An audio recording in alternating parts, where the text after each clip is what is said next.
You left MGM and you went to work for a public relations firm, Clary Strauss. Clary Strauss and Irwin, I went to work for. How different was it than working at a studio? Very.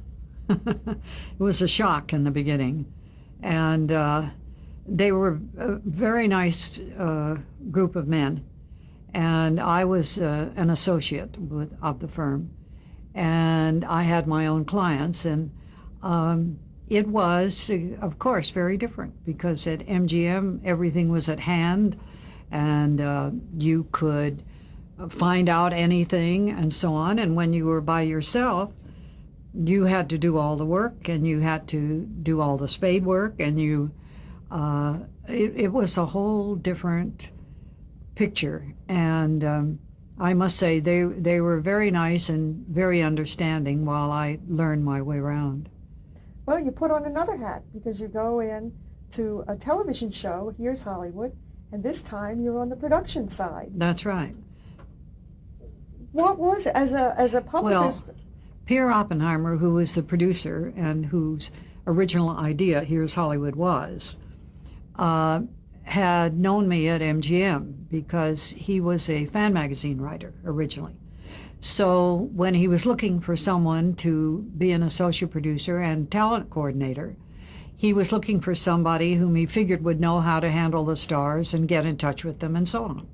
So he came to me and said, would I do it? And it sounded interesting, and monetarily it was interesting in those days. So I said yes, and in those days, that was the first program to interview the stars. We had 2 mobile units. We went to 2 different locations every day. You did a star in the morning and a star in the afternoon, and usually in those days you went to their houses. And if you didn't, then you set up a place to take them to do the interview. And it was the leading daytime show on all 3 networks for 2 years. And then for politics, Pierre lost it. And it was just too bad because it was an interesting show. And it had an immense audience because nobody else was doing that. You then go into your own public relations. I opened my own office in 1961. How different was that, coming from the studio? Well, I was used to doing that because I'd been with Clary Strauss and Irwin. So I knew what I was going to do. I didn't have to learn it. I just had to go back and remember and to collect my clients, and that was it. When you had how did you get the clients? What? When you had your own agency, how did you get clients? You went out and you called them and said, I understand you're looking for a publicist, or you should be looking for a publicist, or whatever you could think, or if you met someone at lunch or something other like that. I remember that I went out to see Keith Larson, whom I'd met on, I think it was forgotten the name of the TV thing he was doing for MGM, the adventure thing, but with Don Burnett. But anyway, Keith then left MGM. He'd left the series, and he was getting started on another one, and I called him and said, Keith, do you have a publicist yet? No. Well, I'd like to come out and talk to you. Great. So I went out, and Keith was married to Vera Miles. Vera Miles and I hit it off like that. She became my client. Keith never did. And that was that. You've kept a lot of your clients for a long Yeah. time. What do you think is the secret? And I'm still great friends, with Vera, who's, retired from pictures. She shouldn't have, but she did. I don't know. I mean, I think a lot of it is because I was brought up with an actor in the family. And so I have a great deal of understanding and compassion for what they go through. And I'm used to their quirks and foibles because I grew up with them. We have some very famous clients today, like Sam Elliott. Mm-hmm. And Catherine? And Tom Selleck, who's been with you a long time. Hmm? Tom Selleck. Yes. He's been with you a long time. Well, Sam and Tom at the same time, 1968. Jenna, she and John went back to New York when Dory Sherry left, I think. Dory Sherry brought Jenna into MGM after she made a great hit in the middle of the night with Edward G. Robinson on stage in New York. And they brought John because Jenna wouldn't come without him. And little did they know what they had in John. And so I met them on the sets, John on Saddle the Wind, if you can believe John in a Western on a horse, and Jenna on the picture with Jose Ferrer. What was that? It was a charming picture. Anyway, it was a light comedy. And then we all kind of struck up a friendship and so on. And then when John came back from New York and Jenna had left MGM and they wanted a publicist, they called me. John did. So I became John's publicist actually first, and then I did his pictures, the ones he didn't make for a studio. He made a couple for a studio. What about Sam and Catherine? Did they come together as a package? Well, no, they weren't married then. And Sam was at 20th. And I had a very good friend at 20th, Dennis Durney, who was a wonderful person, and he knew both of them. And he said to me, come on out and meet some of these people who were under contract at 20th at the time. And you know, some of them are going to need publicists because 20th was going through the same thing that MGM had gone through, and they were getting rid of their contract players. So I went out, and for a while they were still under contract, and so we just said hi and talked, you know, and that was it. Then when they left, I said to them, if there's anything I can do, call me. And so they did. And we started that way. I did it for free in the beginning because they were just getting started on the outside, and it was very difficult. And then by the time Tom started on his pilots, of which he did 7 that were unsold, and Sam started on his work, little by little, we just slid into the relationships. And of course, Sam and Tom were very good friends and have remained that way and have done pictures together. So it all made it, you know, very pleasant. In 1984, you were presented with the Les Mason Award by the Publicists Guild. What did the award mean to you? Well, I hate that phrase. It's recognition by your peers. That's more or less what it was. And I was very pleased. Of course I was. And it's hanging on my wall, and it's very nice to have. When did you join the Guild? Do you remember? When I what? Joined the Publicists Guild. Emily Torshire proposed me, and I think it was 1945, 46, something like that. Same time that no, the publicists I joined when I became a junior publicist. At MGM. I was thinking of the Hollywood Women's Press Club that Emily proposed me for, and that was about 45 or something. And how involved have you been with the Guild? I know you're involved because I see you at board meetings. Oh, yeah. I was president pro tem on one thing when the president got a job in New York and had to go to New York. And I've held various offices. And, you know, what can I say? And what do you think the Guild's main responsibility is? To take care of its own. Now, what advice, while you're still laughing, would you give someone who's just starting out in the publicity field? I honestly don't know. I've had people who have called me and said, would you have lunch and explain to me sometimes you know what's involved, or sometimes they've been signed by the networks or something and they really don't know where they are or what they're doing. It's happened a couple of times.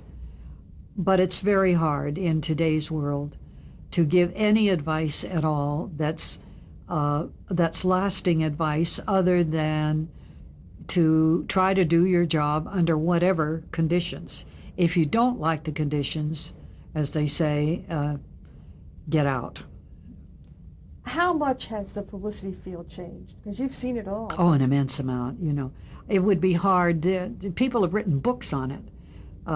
It's the whole emphasis has changed.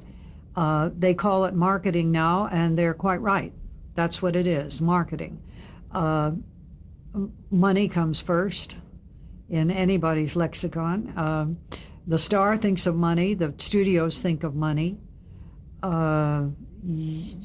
You find in some of the independents who really want to make films. The problem with the studios is that they have so much overhead, so many conglomerates who are involved with them, that they can't really take on a smaller, more intimate picture easily. Harvey Weinstein, of course, has proved, but he doesn't have a studio. He's involved with a studio, but he doesn't own one. And the result is that the independents have had a resurgence. But then you have to get a distributor, and there you have a lot of problems. So it's a complicated world. Plus, today, nothing is sacred to the press. Anything that they can find out, and in many ways, I hate to say it, but in many ways, anything that they can find out that's news that's detrimental. I mean, it isn't news if you if you do a great job in something, unless they're pushing the picture for an Oscar or something or other like that. A wedding is great news, and a baby is news. But outside of that, any good news is not news. But anything at all that is bad news is news. Well, then I wonder, do you think the audience has changed? That their perception is that they want to know the bad I think things? their expectations have changed. I think that the kids today going to pictures who are involved in listening to Eminem and watching a lot of pictures which are violent, sexual, they have a whole different outlook on pictures today, on the film business today, and it's a changed business. And you think publicity has changed to accommodate? Well, you have to. What else are you going to do if you're going to publicize a picture? And like traffic, it's to do with drugs and one thing and another, and of course you're going to publicize it, regardless of the fact that you're publicizing that it's very wrong and that we're fighting it. Still, the subject is drugs. The role of women in publicity. There are far more women now. It's really, I think there are more than 50% women. Tell me about, we're just about finished, so I want these. The highlight of your career. What do you think was the highlight of your career? I wouldn't know. That good? Looking back on it, I would say I had a lot of highlights and I had some low, but I've been very lucky, and so it would be hard for me to say. How about any regrets? I really don't have any regrets. I made some mistakes along the way, but I think we all do. And as they say in that cliche, you learn from your mistakes. If you don't, you're in trouble and you're out of the business. So not too much in looking back over the years, I don't think. Did you have a mentor? Did I have a what? A mentor? Yes. I think my friend Emily Torsha in publicity was my mentor. We were we became excellent friends. But Emily had come in quite a lot sooner than I did. And she really kind of took me by the hand and showed me what to do. And when I was in trouble on anything, I could go and say, now what do I do here? And she would tell me, and her advice was always very good. And you worked in the 50s, and it was one of the more serious times in entertainment when we had the blacklist. Did any of that wash over on you with clients that you Well, had? of course, the studio was very involved in the blacklist, and we had writers under contract who were on the blacklist. And as it happens, my father-in-law, after I got married, was a top screenplay writer. And, of course, Harry Chandlee. And he had been Harry Cohn's story editor at Columbia. And, of course, naturally, I heard from him what he thought, which was of the whole McCarthy business. And then it just happens that the one branch of the Chandleys was in the Navy, had gone to Annapolis, and one branch had gone to West Point. We were, the branch I married out here were the only literary ones, more or less. And the Army general who was so involved at the hearings was a Chandlee relative. So we heard all about that. But I think that all of us felt that it was extremely unfair at the time. And when we could see what was happening to those people, regardless of whether eventually some of them started writing under other names, some of them never were able to come back. And when you saw what they did to Larry Parks, you know, and of course you see Betty Garrett was under contract to us, and Betty was a darling, and she had to go through all that with Larry, and it really broke Larry. There were quite a few MGM people under contract that were affected Oh yeah, by the blacklist. oh yeah. Wasn't Robert Taylor, wasn't he called up? I think so, But of course, Bob, whom I loved, Robert Taylor, was very rigid in many ways. And so he was, in other words, he wasn't in favor of the blacklist, but he was in favor of the anti-communist angle. On the other hand, he was married to a girl who was a German refugee and who understood a lot more about those politics than he did, really. How would you like to be remembered? Long career. I never thought about it. I couldn't tell you. When I'm on my deathbed, you can ask me. Well, that's not going to be for a long time. Who knows? No, But no. you can ask me then, and I'd probably say something about, oh, I wouldn't even know.